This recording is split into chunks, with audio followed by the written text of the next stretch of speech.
సతాం why దదతోన్నంచ సతాం why దదతోన్నంచ లోకేస్మిన్ ప్రకృతిర్ధ్రువా లోకేస్మిన్ ప్రకృతిర్ధ్రువా నచేద్రాజ భవేద్దాత నచేద్రాజ భవేద్దాత కుతస్యుర్మోక్షకాంక్షిణక కుతస్యుర్మోక్షకాంక్షిణక. సజ్జనులకు రాజు ఎప్పుడు అన్నం పెడితే లోకంలో సన్యాసులు జీవితము వ్యవస్థ చెడకుండా ఉంటుంది. కొంచెం డబ్బు ఉండేవాడు కొంతమందికి అన్నం పెడితే, భిక్షగాడికి అన్నం పెడితే వ్యవస్థ చెడకుండా ఉంటుంది. రాజే దాత కాకపోతే, నువ్వేట్లా కాకపోతే మోక్షం కోరుకునేవారు ఎక్కడుంటారు? రాజు గృహస్థుల ద్వారా సన్యాసులకు దానం చేస్తే మోక్షాకాంక్షలను పెంచిన వాడవుతాడు రాజా. ఈ లోకంలో అన్నం వల్లనే గృహస్థులు ఏర్పడతారు, వారి వల్లనే భిక్షుకులు బ్రతుకుతున్నారు. అన్నం నుండి ప్రాణం కలుగుతుంది. అందుచేత అన్నం పెట్టిన వాడే ప్రాణం ఇచ్చినవాడు. దిన్నము అన్నం పెట్టండి, ఎవరికైనా సన్యాసులకి కానీ భిక్షగాళ్ళకి కానీ అన్నం పెట్టండి, దినము ఒక ముద్ద పెట్టండి, ఇంత అన్నం కాకులుగా పెట్టండి, మీ జీవితం ధన్యమవుతుంది. సన్యాసులు గృహస్థుల నుండి ఏర్పడుతున్నారు కదా, గృహస్థులనే ఆశ్రయిస్తున్నారు కదా. ఇలా ఇంద్రియ నిగ్రహం గల సన్యాసుల ప్రభావము స్థితి గృహస్థుల వలనే కలుగుతూ ఉంది. మానస వాచ కర్మణ అర్థం త్యజించి సుఖాపేక్ష లేని వానినే సన్యాసి అనుకోవాలి. ఎవరు ఆసక్తి లేకపోయినా ఉన్నవాడిలాగా నడుస్తూ ఉంటాడో, ఎవరికి మమకారం ఉండదో అని బంధాలన్నీ విడిపోయి ఉంటాయో, ఎవరు శత్రువు యందు మిత్రుని యందు సమంగా ప్రవర్తిస్తాడో ఆతడే ముక్తుడు. మహారాజా, కాషాయ వస్త్రంతో జింక చర్మాలతో జటాధారులను సాధు సన్యాసులను పోషించు. జితేంద్రుడవై లోకాలను జయించు. అజ్ఞాదేయాని గుర్వర్థం అజ్ఞాదేయాని గుర్వర్థం క్రతూనపి సుదక్షిణాన్ క్రతూనపి సుదక్షిణాన్ దదాత్య హరః పూర్వం దదాత్య హరః పూర్వం కోను ధర్మరతస్తతః కోను ధర్మరతస్తతః. గురువుల కోసం అగ్నిని గూర్చి విద్యాభ్యాసం చక్కగా నిర్వహించి తర్వాత గృహస్థు అయి చక్కని దక్షిణలిచ్చి యజ్ఞాలను నిత్యము నిర్వహించేవాడే ధర్మాసక్తి కలవాడు అని జనకుడి భార్య పలికింది. జనక మహారాజు ఈ లోకంలో గొప్ప తత్వవేత్తి అయి కీర్తింపబడుతున్నాడు. అంతటి వాడు మోహానికి వశుడయ్యాడు. నీవు అలా మోహం పొందకు. ఇలా ధర్మాన్ని ఆచరిస్తూ దానము తపస్సు చేస్తూ దయాగుణం కలిగి కామక్రోధాలు విడిచి ప్రజారక్షణలో శ్రద్ధ వహించి ఉత్తమ దానం చేస్తూ గురువుల పెద్దల మనస్సులను సంతోషపెడుతూ ఇష్టలోకాలను పొందుతా దేవతలను అతిథులను ప్రాణులను యథాశాస్త్రంగా తృప్తిపరుస్తూ సత్యమే పలుకుతూ బ్రహ్మనిష్ఠులమై కోరిన స్థానం పొందుతున్నావు అన్నాడు అర్జునుడు. శ్రీకృష్ణాయ పరమాత్మనే నమః. 19వ అధ్యాయం. అప్పుడు ధర్మరాజు ఇలా అన్నాడు, నాకు ధర్మశాస్త్రాలు వేదాంత శాస్త్రాలు రెండూ తెలుసు. ఉభయం వేదవచనం ఉభయం వేదవచనం కురు కర్మ త్యజేతి చ కురు కర్మ త్యజేతి చ. కర్మ చేయమని కర్మ వదలమని రెండు వేదాల్లోని వాక్యాలే. శాస్త్రాలన్నీ కలిసిపోయి కలగాపులగంగా ఉంటాయి, కానీ హేతుపూర్వకంగా భావించవచ్చు. అందుచేత ఏ మంత్రానికి ఏ అర్థమో నాకు యథావిధిగా తెలుసు. అర్జున, నీకు మంత్రాలు మాత్రమే తెలుసు. నువ్వు వీరవ్రతం ఆచరిస్తావు. శాస్త్రార్థం తత్వం సహితంగా నీవు తెలుసుకోలేవు. శాస్త్రార్థాన్ని సూక్ష్మంగా దర్శించగల ధర్మం నిశ్చయించగల పండితుడు కూడా నన్ను నీలా అనలేడు. ధర్మాన్ని చక్కగా చూడగలిగితే నీకే తెలుస్తుంది.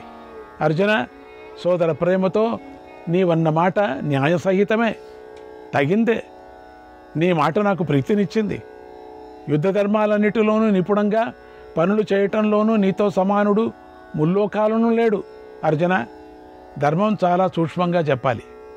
అందులో నీవు పారంగతుడు కావు. నా బుద్ధికి నీవు శంకింపలేవు. నీకు యుద్ధశాస్త్రం మాత్రమే తెలుసు. నువ్వు పెద్దల శుశ్రూష చేయలేదు. వారికి శాస్త్రంలోని అర్థాలు సంక్షేపంగాను విస్తారంగాను తెలుసు. వారి నిశ్చయం నీకు తెలియదు. తపస్యాగో విధిరితి తపస్యాగో విధిరితి నిశ్చయస్వేష ధీమతాం పరం పరం జాయయేషాం పరం పరం జాయయేషాం యేషాం నైశ్రేయసి మతిః యేషాం నైశ్రేయసి మతిః. తపస్సు, త్యాగం, ఆ విధి అన్నీ బుద్ధిమంతుల నిశ్చయం. ఇవి మూడు ఒకదాన్ని మించింది మరొకటి అని బుద్ధిమంతులు నిశ్చయించారు. వీటిలో పూర్వం కంటే పరం గొప్పది, ధనం కంటే గొప్పది లేదని నీవు అనుకుంటున్నావు. ఆ ధనం ప్రధానం కాదని నేనంటున్నాను. ఇది ఎలాగో చెప్తాను విను. ధార్మికులైన ప్రజలు ధనం మీద ఆశ లేకుండా తపస్సు, వేదాధ్యయనము చేస్తూ కనిపిస్తున్నారు కదా. తపస్సు చేసే ఋషులున్నారు, వారికి సనాతన లోకాలు కలుగుతున్నాయి కదా. కొంతమంది ధీరులకు శత్రువులే ఉంటారు కదా. అలాగే వనవాసులు ఉన్నారు. అలా అరణ్యంలోనే ఎంతోమంది వేదాధ్యయనంతోనే స్వర్గం పొందినవారు వాళ్ళంతా ఉన్నారు కదా. ఆర్యులు కొందరు విషయాసక్తిని నిగ్రహించుకొని ఉత్తర మార్గం గ్రహించి అజ్ఞానం విడిచిపెట్టి త్యాగశీలులు పొందేటువంటి లోకాలు పొందారు కదా. త్యాగం అంటే ఇక్కడ సన్యాసం, అదే ఉత్తమ మార్గం. వెలిగిపోతుందని చెప్పే దక్షిణ మార్గం గ్రహించిన వారికి క్రియాపరుల లోకాలు లభించాయి. వారు శ్మశానానికి చేరారు. దక్షిణ మార్గం అంటే కర్మ మార్గం అని అర్థం. మోక్షాసక్తి కలవారు చూసేటువంటి మార్గం నిర్దేశించి చెప్పరానిది. అది జీవాత్మ పరమాత్మల కలయిక. అదే ప్రధానం, ఇష్టమైంది కూడా. అది నీకు తెలియచెప్పడం కష్టం.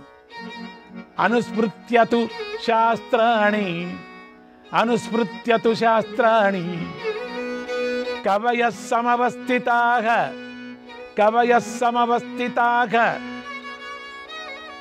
అహీకస్యాద పీకస్యాత్ అహీకస్యాద పీకస్యాత్ సారాసార దిదృక్షయ సారాసార దిదృక్షయ.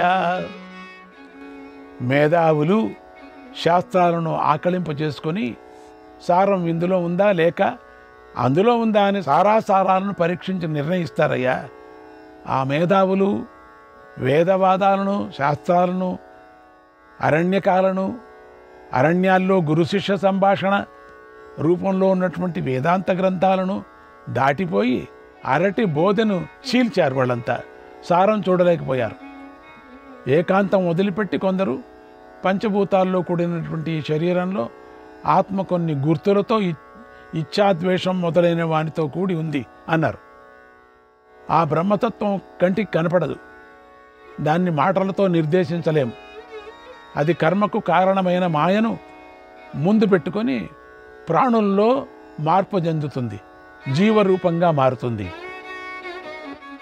కళ్యాణగోచరం కృత్వా కళ్యాణగోచరం కృత్వా మనస్పృష్టాం నిగృహ్య చ కర్మసంతతి ముత్సృజ్య కర్మసంతతి ముత్సృజ్య శాన్నిరాలంబనస్సుఖీ శాన్నిరాలంబనస్సుఖీ.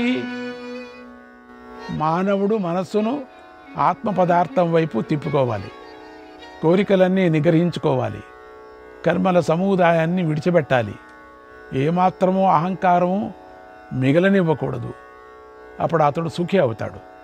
అర్జున, సజ్జనులందరూ ఇలాంటి సూక్ష్మగమ్యమైన మార్గాన్ని సేవించారు.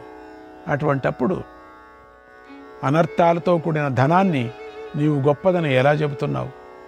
నిత్యము కర్మకాండంలోనూ దాన యజ్ఞాల్లోనూ శ్రద్ధ కల పూర్వమీమాంస పండితులు కూడా ఈ ధనాన్ని కీడు కలిగించేదిగా భావిస్తూనే ఉన్నారు. చక్కని కార్యకారణ విజ్ఞానం గల పండితులు, దృఢమైన పూర్వజన్మ సంస్కారం కలిగి కూడా ఈ సిద్ధాంతాన్ని గ్రహించలేకపోతున్నారు. ఆత్మ అనేది లేదని వాదిస్తూ మూడులై ఉన్నారు. వాళ్ళంతా కూడా అసత్యాన్ని భావిస్తూ ప్రజల సభలలో ప్రసంగిస్తూ వినికిడి పాండిత్యం కల వాగుడు కాయలు భూమి అంతటా సంచరిస్తున్నారు. అర్జున, సామాన్యమైన లౌకిక విషయాలను మనమే సరిగా తెలుసుకోలేకపోతున్నాం. ఇక సామాన్యులు ఎలా తెలుసుకోగలరు? ఇలా ప్రాజ్ఞులై శాస్త్రం తెలిసిన వారు కొంతమందే ఉన్నారు. తపసా మకదాప్నోతి, తపసా మకదాప్నోతి, బుద్ధ్యా వై విందతే మగత్, బుద్ధ్యా వై విందతే మగత్, త్యాగేన సుఖమాప్నోతి, త్యాగేన సుఖమాప్నోతి, సదా కౌంతేయ తత్వవిత్, సదా కౌంతేయ తత్వవిత్. తత్వం తెలిసినవాడు తపస్సుతో వైరాగ్యం పొందుతాడు, బుద్ధిబలంతో పరబ్రహ్మను పొందుతాడు, త్యాగంతో సుఖం పొందుతాడు అన్నాడు ధర్మరాజు. శ్రీకృష్ణాయ పరమాత్మనే నమః. 20వ అధ్యాయం. తపస్వి అయినటువంటి దేవస్థానుడు యుక్తియుక్తంగా ధర్మరాజుతో ఇలా అన్నాడు. రాజా, ధనాన్ని మించినది లేదని అర్జునుడు చెప్పిన విషయమే వివరిస్తాను. ఏకాగ్ర చిత్తంతో విను. ధర్మరాజా, నీవు ధర్మంతో భూమినంతటినీ జయించావు. అలా జయించి ఇప్పుడు వృథాగా వదిలిపెట్టకూడదు కదా. చతుష్పదీః నిశ్రేణి, చతుష్పదీః నిశ్రేణి, బ్రహ్మణ్యేవ ప్రతిష్ఠిత, బ్రహ్మణ్యేవ ప్రతిష్ఠిత, తాం క్రమేణ మహాబాహో, తాం క్రమేణ మహాబాహో, యథా వజ్జయ పార్థివ, యథా వజ్జయ పార్థివ. 4 మెట్లు ఉన్న నిచ్చెన బ్రహ్మమునందే ప్రతిష్ఠింపబడింది. రాజా, దాని క్రమంతో యథావిధిగా జయించు. 4 మెట్లు మీద వెళ్ళాల, కానీ సందర్భానుసారంగా వెళ్ళాల. 4 మెట్లు కిందనే ఉండాలి ఎప్పటికీ. చతుష్పది అంటే 4 మెట్లు కలది అని అర్థం. ఇప్పటికైనా అర్థం చేసుకోండి.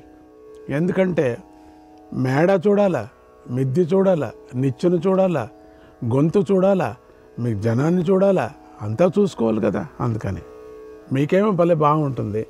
ఓకే, 1 ఏమిటవి అనటానికి బ్రహ్మచర్యం అంటే గట్టిగా ఉండాలా, నిష్టగా ఉండాలా. 2వది గార్హస్థ్యం, గృహస్థాశ్రమ ధర్మాన్ని అనుసరించాలా. 3 వానప్రస్థం అంటే ప్రిపరేషన్ అన్నమాట. 4 సన్యాసం అనేవే ఈ 4 మెట్లు అని అర్థం ఇక్కడ. అందుచేత బాగా దక్షిణలిచ్చి మహాయజ్ఞాలతో దేవతలను ఆరాధించు. ఋషులను స్వాధ్యాయమే యజ్ఞం కదా. ఋషులకు కావలసింది స్వాధ్యాయమే కదా. మరికొందరికి జ్ఞానమే యజ్ఞం కదా. వైకానసుల మాటలు అనుసరించి కర్మల యందు నిష్ట గలవారిని, తపస్సులో నిష్ట గలవారిని చక్కగా తెలుసుకో. యజ్ఞం కోసం ధనం కావాలని అనుకోవటం కంటే అసలు ధనాశ విడవటం మంచిది. అటువంటి ధనాన్ని ఆశ్రయించే వానికి దోషం పెరుగుతుంది. సామాన్యంగా మానవుడు అనర్హునికే దానం చేస్తాడు కూడా, అర్హునికి ఇవ్వడు. అది మామూలుగా. అర్హత అనర్హతలు తెలియకపోవడం వల్ల ధర్మం కూడా చేయటం కష్టమవుతుంది. అర్హత అనర్హతలు తెలుసుకొనే దాన ధర్మాలు విచారంగా చేయటం చాలా మంచిది అని ఇక్కడ చెప్తున్నారు. యజ్ఞాయ సృష్టాని ధనాని ధాత్ర, యజ్ఞాయ సృష్టాని ధనాని దాత్ర, యజ్ఞోధిష్టక పురుషో రక్షితా చ, యజ్ఞోధిష్టక పురుషో రక్షితా చ, తస్మాత్ సర్వం యజ్ఞ యవోపయోజ్యం, తస్మాత్ సర్వం యజ్ఞ యయోపయోజ్యం. యయోపయోజ్యం ధనం తతోనంతర ఏవ కామః ధనం తతోనంతర ఏవ కామః. బ్రహ్మ ధనాలను యజ్ఞం కోసమే సృష్టించాడు. యజ్ఞం ఉంటే గన ధనము సృష్టించబడుతుంది. యజ్ఞం కోసమే పురుషుడు ఉద్దేశింపబడ్డాడు. అతడే యజ్ఞానికి రక్షకుడు కూడా. అందుచేత ఉన్న ధనమంతా యజ్ఞంలోనే ఉపయోగించాలి. ఆ యజ్ఞం తర్వాతనే కామం. రత్నాలతో వివిధ యజ్ఞాలు చేసి ఎంతో తేజస్సు కలిగిన ఇంద్రుడు దేవతలందరినీ మించిపోయాడు. దానివల్ల అతడు దేవేంద్ర పదవిలో విరాజిల్లుతున్నాడు కూడా. అంచేత ఈ యజ్ఞంలో సర్వము ఉపయోగించాలి. మహాదేవ సర్వయజ్ఞే మహాత్మా మహాదేవ సర్వయజ్ఞే మహాత్మా హుత్వాత్మానం దేవదేవో బభూవ హుత్వాత్మానం దేవదేవో బభూవ విశ్వాన్ లోకాన్ వ్యాప్య విష్ణభ్య కీర్త్య విశ్వాన్ లోకాన్ వ్యాప్య విష్ణభ్య కీర్త్య విరాజతే ద్యుతిమాన్ కృత్తివాసః విరాజతే ద్యుతిమాన్ కృత్తివాసః. గజచర్మధారి అయినటువంటి మహాదేవుడు సర్వయజ్ఞంలో తనను తాను హోమం చేసుకొని దేవదేవుడయ్యాడు. లోకాన్ని వ్యాపించి కీర్తితో తేజస్సుతో ప్రకాశిస్తున్నాడు. అవిక్షుతుని కొడుకైనటువంటి మరుత్తుడు తన యొక్క గొప్పతనంతో దేవేంద్రుని జయించాడు. అతడు బంగారు పాత్రలతో చేసిన యజ్ఞంలో లక్ష్మీదేవి స్వయంగా వచ్చి నిలిచింది. మహారాజైన హరిశ్చంద్రుని గురించి నువ్వు వినే ఉంటావు. అతడు యజ్ఞాలు చేసి పుణ్య సంపాదించుకొని పుణ్యాన్నంతా కూడా శోకరహితుడయ్యాడు. మానవుడై ఉండి కూడా సంపన్నుడై ఇంద్రుని జయించాడు. అందుచేత యజ్ఞంలోనే సర్వము ఉపయోగించాలి అన్నాడు దేవస్థానుడు. శ్రీకృష్ణాయ పరమాత్మనే నమః. 21వ అధ్యాయం. దేవస్థానుడు ఇంకా ఇలా అంటున్నాడు. ఈ సందర్భంలో ప్రాచీనమైన ఈ కథను ఉదాహరిస్తున్నారు. ఒకసారి ఇంద్రుడు అడిగితే బృహస్పతి దీన్ని చెప్పాడు. సంతోషో వై స్వర్గతమః సంతోషో వై స్వర్గతమః సంతోషం పరమం సుఖం సంతోషః పరమం సుఖం తుష్టేన కించిత్ పరతః. శ్రీకృష్ణాయ పరమాత్మనే నమః.